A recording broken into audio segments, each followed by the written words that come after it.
inteeda weekendiga u tirsan yahay intiina kalena maalin wanaagsan habeen wanaagsan ninba meeshay u tahayba waan idin salaamaya halkan yar qolkaygaan isku soo xidhay waxaan doonaya inaan maanta idinla wadaago qiso yar oo maaragta iga yaabsay ani maanta madaxayga aad uga weynaatay qisadan maraykanka ka dhacday waxay ku dhacday family Soomaaliyeed inan yar oo iskuulka dhigata oo aad u smarti ah ku fiican waxbarashada aad u jecel ee aan ahayn aan keenin mar walba ee keenta ba xanuunsatay inantii rayd waxay keentay inay dhacdo بدعسة مركز وجهك تبقى ودعسة فاميلي قال لها هتلاقي وحلا رده وشي فينتد ويدعده كل قال لك يا وفي عنتي وحي سكن أم بلا سكن أي معركتي كقفي عنانة سهل عداس عسبتها له ودم بالا سوى دمري سبيشاليست لكي مسكح ذي ذا لباري شركة ذو دم بالا باري إن أنتي رد عفيمات كذي ولا بحين واحد مريكم بيكون دلتي هلكم بيكون كرتي مركز دم بقران آياتي رد لساري quraankii markii la saaray guess what gabadha yarteed waa laga dhaxadlay gabadha marka laga dhaxadlay waligii waan maqli jiray hiblaayo waa laga dhaxadlay iyo qofkan jimba galay iyo ilba ku dhacday iyo waa la sixray iyo waan maqli jiray laakiin qisadan waxay yaab ku keentay baan idin sheegaya oo aan isiri taasna ma inaan iska ilaalinaba hadda wixii ka dambeeyay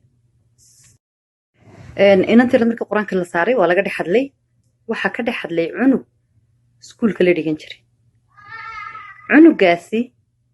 Soomaali ma ah Soomaalina kuma hadlayo waxyaalaha micnaha yaab inuu adduunka xasadku irid walba joogo cunuga yareynanteer ka dhaxadlay waa Hindi cunugii waxa la yiri maxaa ku keenay maxaa dhacay maxaad ku cuntay bismillaahir rahmaanir rahiim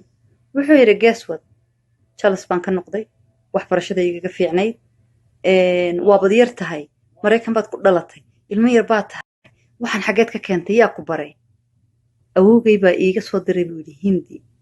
waan u sheegay inay waxbarashadayga fiican tahay aan baa igu baraynayso dan awowgay baa wuxuu iiga soo diray sixir Hindiya dan waan ku sameeyay sixirku sidoo ugu sameeyay markaa waxa dhacday markaa maalin maalmaha kamid ah ileen inanteeri wali waxa dana akhlaaqdeeda kale aad u fiican tahay diintana way ku fiican tahay wiilkana galaaska bay dhigan jirtay mooyaane habba yaraatee wax wada hadal ah iyo sheeko ka dhaxaysay ma jirin markii inanta yar la rabay in la sixiro wuxuu ku raadsaday meelaha kubadda lagu daawado iskuulka marka galabtii la ciyaarayo ma aragtay carruurtu daawanayaan halkay fadhiday dabarkeeda ayuu soo fadhiistay levelkeedii halkaas oo maalinta ku dhumay wuxuu yiri sorry waan kugu dhacay weegaas isla usbuucii bayna tiirad waxay bilowday inay suuxdo ilaa hadda markaas wuxuu iska dhigay sidii inuu ku dhacay oo kale halka labada garab dhexdoodu gacantiisa kaga dhiftay markay tiirad way dhacday hore bay u soo wada dhacday xataa saas bay dhag u leedahay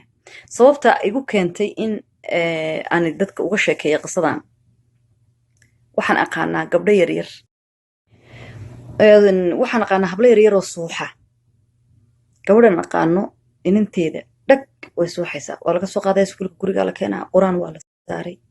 si walba waa la yiri dhakhtaradii waxba way bixin waayeen marka waxaan idin sheegayaa oo maaragtay idin kula dardaarmaya arweyn iyo de magic waa laga fili karaa laakiin ilmo yar oo halkan ku dhashay oo Mareykana ayaa hindisaya inuu ilmo yar oo kale la dhigata ilmihiin inay yihiin shaydaan soconay shaydaan caadi micnaha ani qof Soomaali ka yimid iyo qof